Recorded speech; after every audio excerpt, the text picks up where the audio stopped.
श्रीमद्भागवतम स्कंध 3 अध्याय 2 श्लोक संख्या 17। ओम नमो भगवते वासुदेवाय। ओम नमो भगवते वासुदेवाय। ओम नमो भगवते वासुदेवाय।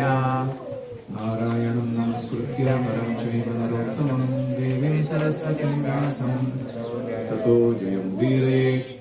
अष्टकामेषु भद्रेषु नित्यं भागवत सेवया भगवते उत्तमश्लोके भक्तिर्भवति नैष्टिकी। कृष्णाय वासुदेवाय देवकी नन्दनाय च नन्दगोपकुमाराय गोविन्दाय नमो नमः। दुनोति चेत स्मरतो ममैतद् यदाह पादावभिवन्द्य पित्रो ताताम्बकं साधुरुशङ्कितानां प्रसीदतं नो कृतनिष्कृतीनां। भगवान कृष्ण ने अपने माता पिता से उनके चरणों की सेवा न कर पाने की अपनी तथा बलराम की अक्षमता के लिए क्षमा मांगी, क्योंकि कंस के विकट भय के कारण वे घर से दूर रहते थे। उन्होंने कहा, हे माता, हे पिता, हमारी असमर्थता के लिए हमें क्षमा करें। भगवान का यह सारा आचरण मेरे हृदय को पीड़ा पहुंचाता है। हरि ओम सहना भवतु सहना भुनक्तु सह वीर्यं करवावहै तेजस्विनावधीतमस्तु मा विद्विषावहै। ओम शांति शांति शांति। ओम अज्ञानतिमिरान्धस्य ज्ञानाञ्जनशलाकया चक्षुरुन्मीलितं येन तस्मै श्रीगुरवे नमः। जय श्री कृष्ण चैतन्य प्रभु नित्यानंद श्री अद्वैत गदाधर श्रीवासादि गौर भक्तवृंद। हरे कृष्णा कृष्णा कृष्णा हरे हरे, हरे राम राम राम हरे हरे। हरि ओम तत्सत्। यहाँ के बैठे। हरे कृष्णा। तो हम पढ़ रहे हैं दूसरा अध्याय रिमेम्बरेंस ऑफ लॉर्ड कृष्णा। भगवान कृष्ण का स्मरण कौन कर रहे हैं इसमें? उद्धव जी कर रहे हैं। किसके प्रॉम्प्टिंग पे कर रहे हैं? विदुर जी के। विदुर जी ने कुछ प्रश्न पूछे और जैसे ही जवाब देने का समय आया तो कृष्ण स्मरण जो है तीव्र होकर उद्धव जी बोल नहीं पाए और वो कृष्ण की सारी लीलाओं को याद करने लगे। तो हम पहले 6 श्लोकों में देख चुके हैं कि उद्धव जी का क्या स्थिति है। भगवान के विशुद्ध भक्त के रूप में consistent early devotee from birth. फिर हमने उनकी भाव विभोरता और उनके दिव्य गुणों का वर्णन सुना। फिर 7 से लेकर 11 श्लोक में हमने देखा कि यदु और अन्य जगत के लोग दुर्भाग्य क्यों हैं, क्योंकि कृष्ण भगवत धाम चले गए हैं। यदु भगवान को केवल आधे अधूरे ही समझ पाए थे, ब्रह्मन परमात्मा फीचर तक ही, ब्रजवासियों की तरह पूरा नहीं समझ पाए थे। और हमने देखा कि कैसे कृष्ण प्रकट और अप्रकट होते हैं सूर्य के समान। फिर हमने 12 से लेकर 14 श्लोकों में देखा कि उद्धव कृष्ण के रूप का स्मरण करते हैं। कृष्ण का रूप इतना सुंदर है कि विष्णु तत्व भी उसकी तरफ आकर्षित है, उनके ही स्वामी। कृष्ण भूषणों के भूषण है, ornament of his ornaments that he wears. और राजसूय यज्ञ के समय कृष्ण के सौंदर्य को देखने के लिए सारे जितने भी अलग अलग कोटि के अलग अलग प्लैनेट्स के लोग आए थे हम सबने मान लिया कि यह सौंदर्य तो कुछ विशेष ही है, ब्रह्मा जी ने जब फुर्सत में बनाया इस सौंदर्य को, ऐसे वो बोल रहे थे। ऑफ कोर्स ब्रह्मा जी के द्वारा रचित शरीर नहीं है भगवान का, लेकिन और फिर अभी 16 से 24 ये श्रृंखला चल रही है कि कृष्ण की कृपा और कृष्ण के भ्रमित करने वाले कार्य, इसका स्मरण कर रहे हैं। पहला था सुंदरता का स्मरण, अभी कृपा का स्मरण और भ्रमित करने वाले कार्यों का स्मरण। भगवान की लीलाएं कितनी बिविल्डरिंग है उसका वर्णन करेंगे। उसमें से 15वां श्लोक हम देख चुके हैं कि भगवान अजन्मा है फिर भी जन्म लेते हैं, किसी से डरते नहीं हैं लेकिन कंस से डर रहा हूं ऐसा दिखाते हैं, या मथुरा से भाग जाते हैं, फिर अपने माता पिता से क्षमा की भिक्षा मांगते हैं कि हमने आपका ठीक से ख्याल नहीं रखा। हालांकि माता पिता ने उनको भेज दिया था। और साथ में इतने विद्वान हैं, सब कुछ जानते हैं, सर्वज्ञ हैं, फिर भी उद्धव से कंसल्टेशन लेते हैं, उसको ऐसे काउंसलर जैसा ट्रीट कर देते हैं, है कि नहीं? और सारे नियंत्रकों के नियंत्रक है भगवान, लेकिन उग्रसेन महाराज के सामने ऐसे खड़े रहते थे मानो उनके कोई आज्ञाकारी सेवक हो। अपने कार्यों का रिपोर्ट देते थे और फीडबैक मांगते थे और पूछते थे आगे क्या आदेश है मेरे लिए, उग्रसेन महाराज को पूछते थे। एक सामान्य यदु के जैसे, जैसे कोई मांडलिक राजा किसी महान राजा को आदर देता है। तो ये सारे जो भगवान के बिल्डरिंग एक्टिविटीज, मोहित करने वाले कार्य हैं, उसका वर्णन यहाँ हो रहा है। और फिर उद्धव का स्मरण कहा जाएगा व्रजलीला में। तो आखिरी 25 से लेके 34 जो श्लोक है वो क्या है? व्रजलीला का स्मरण, वृंदावन लीला। ठीक है, तो अभी हम वापस इस श्लोक में जाते हैं। यहां कौन सी लीला वर्णन हो रही है? कंस से डरना, हालांकि भगवान अभय हैं। और दूसरा, माता पिता से क्षमा मांगना असमर्थता के लिए कि हमने आपका ख्याल नहीं रखा, आपसे दूर रहना पड़ा, आपको बहुत कष्ट पहुंचाया हमने, ऐसे वो उनसे कह रहे हैं। और कह रहे हैं कि ये कंस के भय के कारण ऐसा हुआ हमारे जीवन में।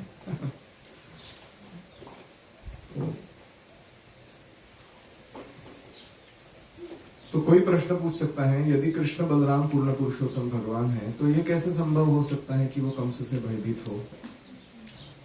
ये तो विरोधात्मक है ना। तो वसुदेव कृष्ण के प्रति प्रगाढ़ प्रेम के कारण उनको संरक्षण देना चाहते थे। वसुदेव ऐसा नहीं सोचते थे कि कृष्ण परमेश्वर है, वो अपनी रक्षा खुद ही कर सकते हैं। उन्होंने कृष्ण को अपना पुत्र समझा और जैसे अन्य पुत्र मार डाले जा चुके थे, कहीं कृष्ण ना मारा जाए, इस भय से उन्होंने क्या किया? कृष्ण को मथुरा पहुंचा दिया, गोकुल पहुंचा दिया। तो वसुदेव इतने मॉरलिस्ट थे, नीतिमान थे कि कंस जैसा व्यक्ति भी उन पर विश्वास करता था। और जब उन्होंने वचन दिया कि मैं सारे 8 के 8 पुत्रों को सौंप दूंगा तुम्हें, तो कंस निर्भय होकर चला गया। बोला बच्चा जन्म होते ही मेरे को हाथ में अगर आ जाएगा तो उधर मार दूंगा मैं। तो ये 7 बार पालन किया उन्होंने वचन, 8वीं बार क्या किया? तोड़ दिया वचन को। क्यों? कृष्ण के प्रति अगाध प्रेम के कारण। तो यह दोष नहीं माना जाता जब कोई व्यक्ति हायर कॉज के लिए लोअर कॉज को ब्रेक करता है, हायर नियम पालन करने के लिए लोअर नियम को ब्रेक करता है। तो इसलिए वसुदेव के प्रगाढ़ प्रेम की भगवान ने कितनी परीक्षा ली। एक तो इतने बच्चे मरवाने के बाद भगवान प्रकट हुए, मतलब ऐसा नहीं कि भगवान नहीं मरवाए। कृष्ण ने ऐसा स्थिति अपने जन्म के समय स्वीकार किया कि पहले वो सारे पुत्र मारे जाएं फिर मैं उत्पन्न हूं। तो माता पिता और भी आसक्त हो जाते हैं जो बच्चा जी जाता है उसके प्रति, है कि नहीं? सारे ही मरते जा रहे हैं एक के बाद एक, और अभी बच्चा आया है और टिकने वाला है, मतलब जीवित रहने वाला है, तो माता पिता बहुत उसके प्रति स्नेह हो जाता है। तब कृष्ण ने कहा कि मेरे को यहाँ नहीं रहना, मेरे को ले चलो गोकुल महावन में यशोदा माई के पास छोड़ देना, नंद बाबा के घर। दूसरी परीक्षा ली, जब नदी पार कर रहे थे तो इतनी बाढ़ थी नदी में बारिश के कारण, तो कृष्ण कहते हैं कि आप मुझे नदी क्रॉस करके ले जाओ। ये क्या परीक्षा है? बाढ़ का पानी मालूम है क्या होता है? जैसे, लेकिन वसुदेव को इतना विश्वास था भगवान के आदेश पर, जैसे उन्होंने पैर डाला नदी के अंदर भगवान को ले जाने के लिए, चलते गए, घुटने तक आया पानी, कमर तक आया, फिर आते आते ऑलमोस्ट गले तक आया। जब गले तक आया तो टोकरी में से कृष्ण के पैर जो लटक रहे थे नीचे, बेबी कृष्ण के, यमुना को स्पर्श किए, उसके लिए यमुना वेट कर रही थी। जैसे भगवान का चरण स्पर्श हुआ तो वापस वो नीचे चले गए, और ऐसे मानो घुटने जितने पानी में चल के जा रहे हो, ऐसे वसुदेव यमुना को पार किए। कुछ कहते हैं यमुना दुभंग गई, कुछ कहते हैं वो शैलो हो गई, और इस प्रकार भगवान को उधर पहुंचाए। अभी भगवान कम नहीं है, इसके बीच में जब वो टोकरी का पानी ऊपर तक आ रहा था तो भगवान जानबूझ के यमुना के जल में गिर पड़े। अभी न्यूबॉर्न बेबी अगर कितने पहाड़ के पानी में गिर जाए तो पिता को कितना चिंता होगा उस बात का। तो वसुदेव कुछ तो करके ढूंढ निकाले वो बेबी को, वापस अपने शर पर रख के चलने लगे। तो ये उफनती नदी में भगवान को बचाने के प्रयास और उनका जो प्रेम है उसको तीव्रता बढ़ाने के लिए भगवान ने ऐसा किया। तो ये जो सारी लीलाएं भगवान की, ये विरोधाभासात्मक नहीं है। क्यों? ये सारी लीलाओं दो कारणों से करते। एक है भक्तों को भक्ति में तीव्र बनाना और उसके द्वारा उन्हें प्रसन्नता प्रदान करना। The more the devotion the higher the ecstasy. जितना अत्यधिक प्रेम है उतना अत्यधिक भाव आनंद है व्यक्ति को। और दूसरा, भगवान अपने भक्तों का उदाहरण लेके सारे जगत को शिक्षा देना चाहते हैं कि विशुद्ध प्रेम का स्वरूप क्या है। भगवान कितना प्रेम करते हैं भक्तों से, और भक्त कितना प्रेम करते हैं भगवान से, ताकि हमारे हृदय में भी वह इच्छा उत्पन्न हो। तो भगवान ये माता पिता के सामने जो क्षमा याचना की है, इससे हम क्या सीख सकते हैं? भगवान ने इसके द्वारा भगवान पूरे विश्व को एक उपदेश दिया है। चाहे कोई भगवान ही क्यों ना हो, उसे अपने माता पिता की सेवा करनी चाहिए। स्वयं भगवान भी अपने उदाहरण से दिखाएं। पुत्र अनेक प्रकार से अपने माता पिता का ऋणी होता है। कौन बता सकता है क्या ऋण है? अलग अलग जन्म प्राप्त कर रहा है, शरीर मिलना ही बड़ा ऋण है, जिसके द्वारा हम साधना कर सकते हैं, भक्ति कर सकते हैं और अंत में भगवत धाम जा सकते हैं, जन्म मृत्यु के चक्र से छूट सकते हैं। मनुष्य देह मिलना अपने माता पिता के द्वारा सबसे बड़ा ऋण है हमारे को। और कोई?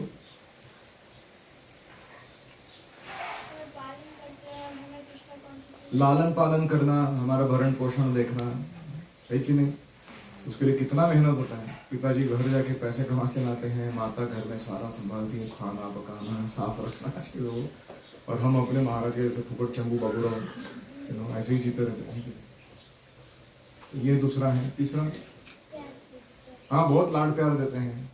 अगर हमें माता पिता का प्रेम नहीं मिलेगा तो हम इनसिक्योर हो जाएंगे जीवन में। और जो बच्चे असुरक्षितता महसूस करते हैं बचपन में, वो आगे जाके कौन बनते हैं? दूसरों के लिए असुरक्षित बनते हैं, लाइक टेररिस्ट्स। बहुत डेंजरस है। तो इसलिए लालन पालन अच्छा होता है, तो विश्वास आता है व्यक्ति को कि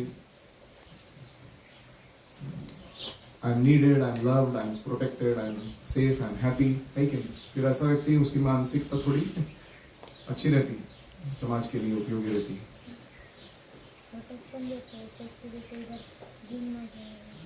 प्रोटेक्शन देते हैं अलग अलग चीज़ों से, कहीं गुम ना जाए, कहीं गिर ना जाए, कहीं चोट ना पहुंच जाए, कहीं मर ना जाए। बहुत सारा प्रोटेक्शन देते हैं माता पिता। हमको पता भी नहीं रहता वो बैकग्राउंड में कर क्या रहे हैं हमारे। हाँ, वो तो खास भक्तों के लिए है कि वो माता पिता हमें भगवत चेतना में प्रवृत्त करा रहे हैं। बोल रहे कि नहीं तुम डिवोटी बनो, तुम मेरे पुत्र बाद में हो, तुम भगवान के अंश पहले हो, भगवान ने तुम्हें मेरे केयर के अंडर दिया है, मेरा कर्तव्य है कि तुम कृष्ण भावनाभावित इसी जन्म में बन जाओ। तो ये बहुत बड़ा उपकार है उनका। बोलिए। हाँ, इतना हम परेशानी करते हैं उनके लिए, फिर भी वो प्रेम देते हैं, माफ कर देते हैं इतनी गलतियों को। जब हम लोग जन्म लेते तो वो लोग हम लोग की सेवा करते, खाना खिलाना, पॉटी निकालना, हमारी सुपोटी तो कितना किया रहेगा हमें पता नहीं। तो ये कोई नहीं करेगा आपके लिए, जाके देखो पैसा देके भी लोग करेंगे नहीं, तो अगर ऐसे काम उल्टे सुल्टे करते हो जो माता पिता करते हैं। तो इसलिए अप्रत्यक्ष रूप से कृष्ण उन नास्तिकों को जो ईश्वर के पितृत्व को स्वीकार नहीं करते हैं शिक्षा देना चाहते थे कि हमें अपने माता पिता का तो ख्याल रखना ही चाहिए, अपने परम माता पिता का यानी कृष्ण का स्वयं हमें सम्मान करना चाहिए, सर्वाधिक सम्मान उनको देना चाहिए। क्योंकि हमारे माता पिता किस लिए अस्तित्व में है? क्योंकि कृष्ण ने उनको भेजा है कि नहीं? तो अगर हम माता पिता से प्रेम करते हैं, ये भावना अगर अच्छी होती है हृदय में, तो अपने आप हम हमारे परम माता पिता जो है राधा कृष्ण, उनके प्रति भी बहुत सम्मान की भावना रखेंगे, है कि नहीं? जो व्यक्ति इस जन्म में माता पिता को निग्लेक्ट कर रहा है, तो क्या वो भगवान से अच्छा प्रेम कर पाएगा? नहीं।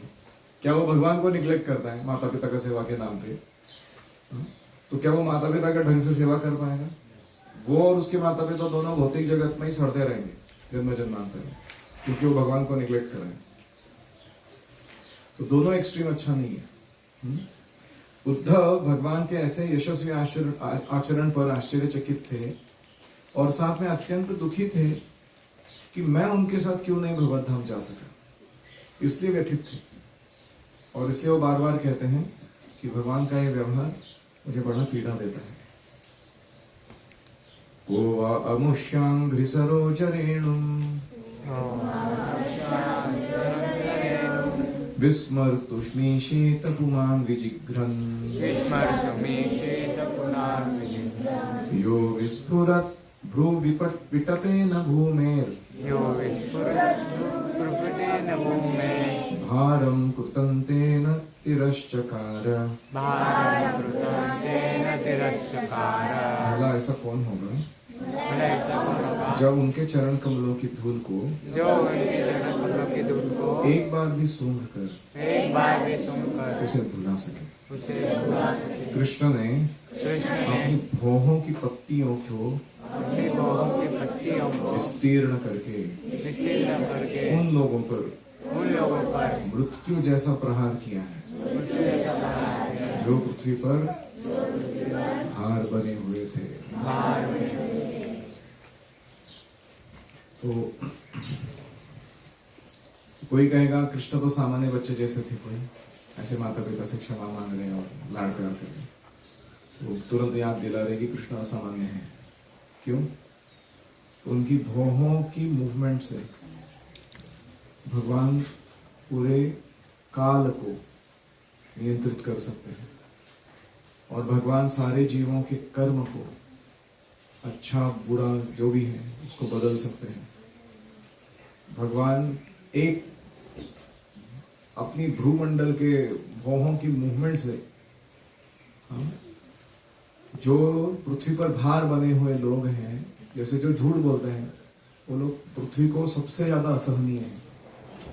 पृथ्वी देवी को पूछा गया कि कौन व्यक्ति आपके ऊपर भार है, तो पृथ्वी देवी ने क्या कहा?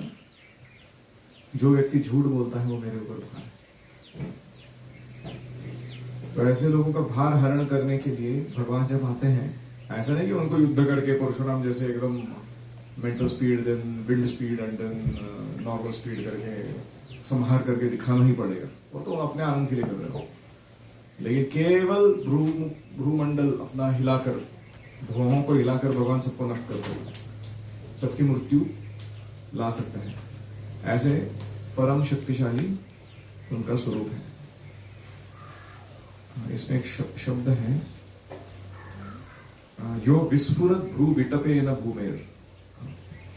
भगवान विस्तार करते हैं अपने भौहों की पत्तियों का और उसके द्वारा भूमेर भारम कृतांत, भूमि का भार हर लेगा, इतना काफी है। तो हम ये जो बोल रहे हैं ना कि अरे कलयुग आ गया है और दुनिया सब कचरे में जा रही है और इतने पॉलिटिकल पार्टीज, इतने धर्म के कारण झगड़े संघर्ष, इतने वॉर्स, इतने फेस्टिवल्स, इतने एपिडेमिक्स, पैंडेमिक्स, ये हो रहा है, वो हो रहा है, ऐसा हो रहा है, वैसा। लोग भी कभी कभी डर के ऐसे बहुत सारी चर्चा करते रहते। हमें पता होना चाहिए दादा ब्रज बिहारी तो भुरकुटी हिला दे अपना तो सब खत्म 2 सेकंड में सब सेटरेट हो सकता है चीज। ऐसा नहीं है कि ये सब कृष्ण के अनभिज्ञता यानी अनजाने में हो रहा है। कृष्ण को मालूम है क्या चल रहा है और कृष्ण को ये भी मालूम है कि हम किस क्वालिटी का भक्ति कर रहे हैं, नहीं कि नहीं। तो इस परिस्थिति में रहकर अगर कोई अपनी भक्ति को संभाल कर रखता है, कृष्ण जरूर उसे कृपा देकर भगवत धाम ले जाए। बाहर दुनिया का जो होना है होने दो, उसको तो कोई सुधार नहीं सकता। जैसे सुलभ शौचालय होता है इस स्टैंड पे, अभी कितना भी उसको साफ किया जाए तो क्या बनने वाला है वो, सुलभ शौचालय ही रहने वाला है वो उसमें जो होता है वही काम होता रहने वाला है कि ऐसी भौतिक जगत क्या है, सुलभ शौचालय। देखा ना आपने एसटी स्टैंड पे या कहीं पोटी करने की जगह होती है, नहीं देखा आपने? ट्रैवल बहुत कम की होती है। तो ये भौतिक जगत ऐसा ही है, हम कितना भी इसको सेटराइट करने का प्रयास क्यों ना करते हैं, इसमें ये सब चीजें चलती ही रहती है और इसीलिए हमें अपना समय वेस्ट नहीं करना। ऐसा नहीं कि हम समाज के प्रति कोई अपनी भूमिका या जिम्मेवारी नहीं निभाएंगे, लेकिन हम उसमें इतना घुस नहीं जाएंगे या फंस नहीं जाएंगे कि हम अपनी भक्ति भूल जाएंगे जीवन में। दृष्ट्वा भवद्भिर्ननु राजसूये चैत्यस्य कृष्णं विशतोऽपि सिद्धिः या योगिनः संस्पृहयन्ति सम्यक् योगेन कस्तद्विरहं सहेत। आप स्वयं देख चुके हैं कि चेदी राजा शिशुपाल ने किस तरह योगाभ्यास में सफलता प्राप्त की। क्या सफल रहे? वह भगवान कृष्ण से इतनी ईर्ष्या करता था कि भगवान को छोड़ के किसी का चिंतन नहीं करता था, इसलिए उसने योगाभ्यास में क्या किया, सफलता प्राप्त की। He was perfected Yogi, meditation एकदम परफेक्ट। किसके ऊपर? कृष्ण के ऊपर। कौन सी भावना के कारण? ईर्ष्या के कारण। वास्तविक योगी भी अपने विविध अभ्यासों द्वारा ऐसी सफलता की सुरुचि पूर्वक कामना करते रहते हैं कि मेरे को भी इतना एब्जॉर्प्शन आ जाए भगवान में। भला ऐसे कृष्ण का विछोह को कौन सहन कर सकता है? तो ये शिशुपाल जो था, जब से बचपन में जन्म लिया तब से भगवान को गाली बकने लगा। माता के गर्भ से बाहर आते ही, ऐसा नहीं कि उसको वाक जो होता है ना, वाणी डेवलप होने के लिए टाइम लगता है, बच्चे को होता रहता है, उसके बाद में उसको भाषा समझ में आती है। इसका ऐसा नहीं था, गर्भ से बाहर आते ही चालू हो गया गाली देना भगवान को, इतना द्वेष करता था। तो ऐसे उसने कितना समय बिताया हर दिन गाली बकते हुए भगवान को। तो वो जो भगवान का ईर्ष्यालु प्रतिद्वंद्वी बनने का प्रयास कर रहा था कि मैं भगवान को टक्कर दूंगा, मैं स्पर्धा करूंगा भगवान के साथ, या फिर भगवान की निंदा नालस्ती करने में उसको बड़ा जोश आता था। भगवान ने उसकी कितने अपराधों को क्षमा किया। उसके माता को वरदान दिया था कि एक साथ 100 अपराध नहीं करता तब तक सहन करूंगा। तो कृष्ण ये दिखाते हैं कि भगवान को कोई प्रामाणिक प्रतिद्वंद्वी भी क्यों बने, कितना भी द्रोही क्यों ना बने, वो व्यक्ति सफल नहीं हो सकता। कितना भी तोड़ का क्यों ना बने वो, शिशुपाल जितना।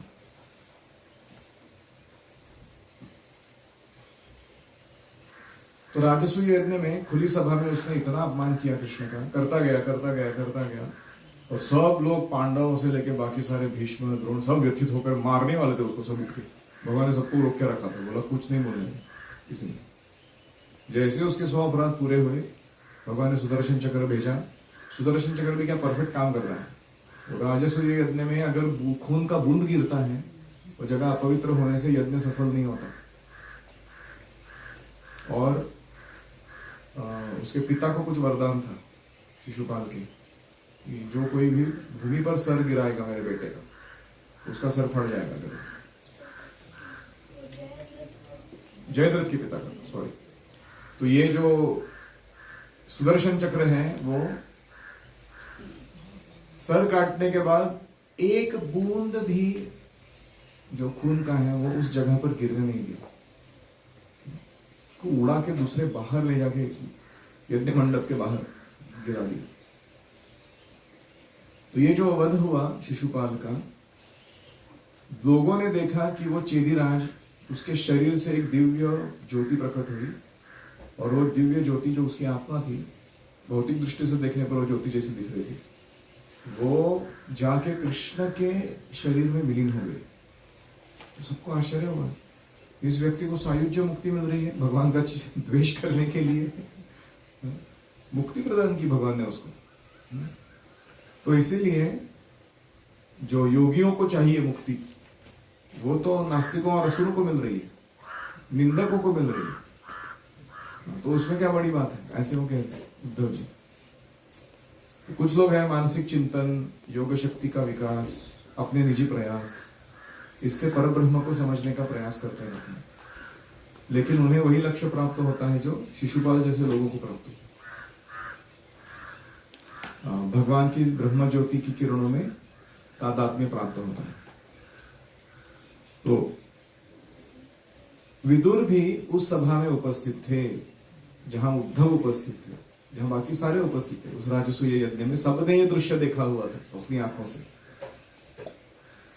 तथैव चान्ये नरलोकवीरा य आहवे कृष्ण मुखारविंदम नेत्रैः पिबन्तो नयनाभिरामं पार्थास्त्रपूतः पदमापुरस्य।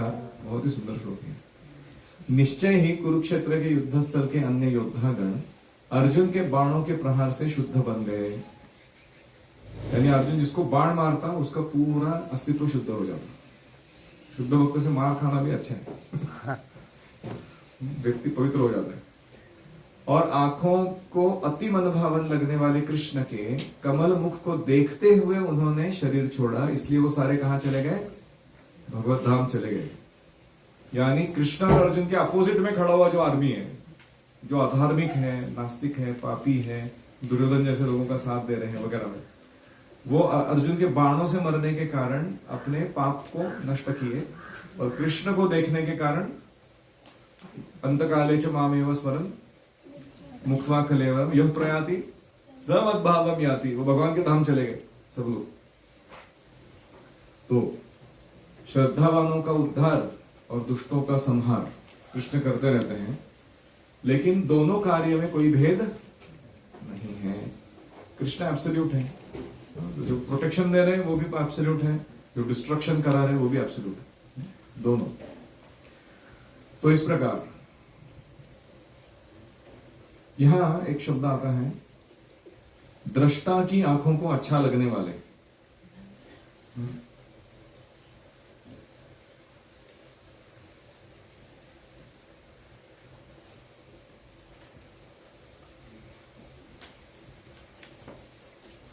नयनाभिरामम, कृष्ण का नाम क्या है? जो देख रहा है उस व्यक्ति की आंखों को जो आनंद दे, ऐसा जिसका रूप है उसको क्या कहते हैं? नयनाभिरामम। जैसे हमारे रूप को देख के हमारी माता को आनंद होता है जनरली, बाकी लोग सब परेशानी में आते हैं। जैसे कौवा होता है ना, उसकी कौवी कौवी, उसका एक बच्चा रहता है, एकदम मरा हुआ पड़ा था मेरे घर के पीछे, और वो कौवी को लगता है कि मेरा बच्चा इतना सुंदर है ना, इतना क्यूट बेबी किसी का नहीं रहेगा दुनिया में। हम अगर देखेंगे उसको ऐसा नहीं है, क्या गंदा अजीब तरीके का मुंह है इसका, क्या मैंने काला रंग ये हो, तो उसकी मम्मी को लगता है बहुत सुंदर है आदमी। ऐसे ही सिर्फ हमारी मम्मी लोगों को यहाँ अच्छे लगते हैं। आप जाके किसी आपके फ्रेंड को पूछो, और वो बोलेगा बस गुरुकुल में आया उसके झेल रहा हूँ तेरे को, वरना मैं तो तेरे साथ कभी रहता नहीं था जिंदगी भर। तो ये वास्तविकता है कि वी आर नॉट नयनाभिरामम टू एनीबॉडी। तो कृष्ण जो है उनका सुंदरता ऐसा है जो भी जीव, यहां तक कि कालिया, इतना उसके अंदर ईर्ष्या द्वेष सब भगवान। पहली बार जब उसने कृष्ण को देखा कूद मारने के बाद यमुना के दह में, और देखा है कितना सुंदर अद्भुत बालक था वो, कालिया भी मोहित हो गई। वाह व्हाट अ बेबी, कितना सुंदर है ये। तो इसको कहते हैं नयनाभिरामम, कृष्ण के स्वरूप को।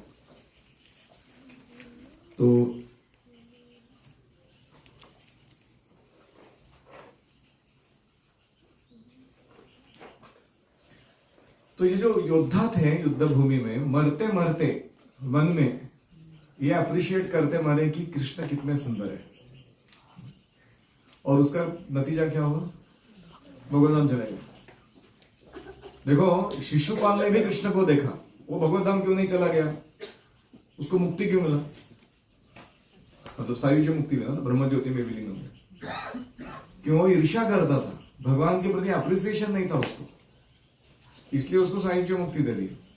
लेकिन जिसको भगवान के प्रति सराहना है, भले ही वो असुर था या जो भी किया, गलत काम किया था पहले, लेकिन कृष्ण के प्रति अप्रिसिएशन था उसको, ऐसे व्यक्ति को भगवान स्वयं भगवत धाम ले जाते हैं। तो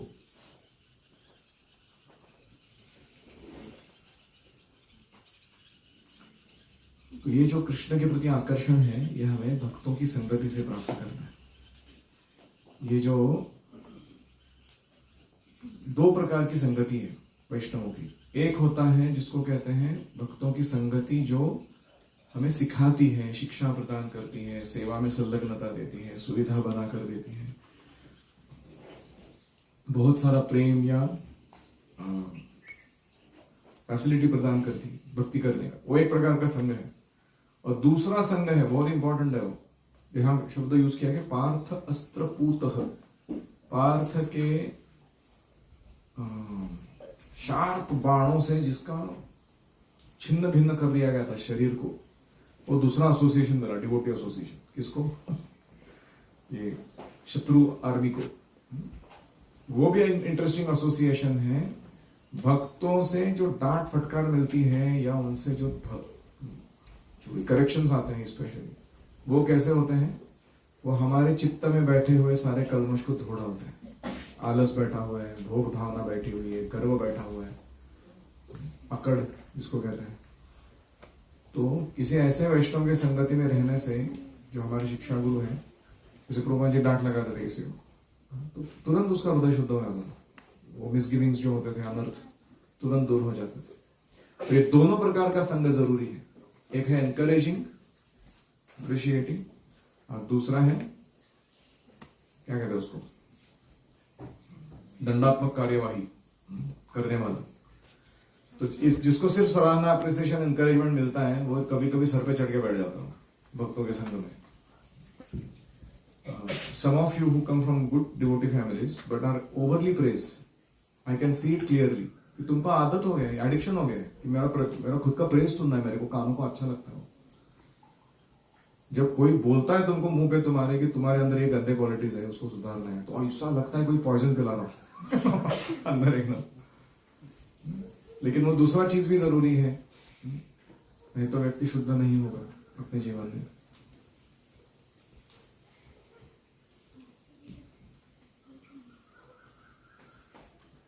तो उद्धव को शोक क्या हो रहा है इसमें कि कृष्ण नयनाभिराम है, अर्जुन के बाणों से लोग शुद्ध हो रहे हैं, सारे भगवत धाम जा चुके हैं, इसमें शोक क्या? वो नहीं गया, मैं नहीं गया हूं, मैं इधर ही बैठा हूं अभी भी। ऐसे ऐसे लोगों को लेके गए भगवत धाम, जो भक्तों का द्वेष करने वाले थे, उनके साथ युद्ध किए, मारने के लिए आए थे, कि उन सबको वैकुंठ की प्राप्ति हुई, लेकिन उद्धव भगवान के तिरोधान के बाद भी इधर ही बैठा हुआ है। ऐसे वो क्या? ओम हरे कृष्णा कृष्णा कृष्णा हरे हरे, हरे राम राम राम हरे हरे, हरे ओम तत्सत। श्रील प्रभुपाद की जय।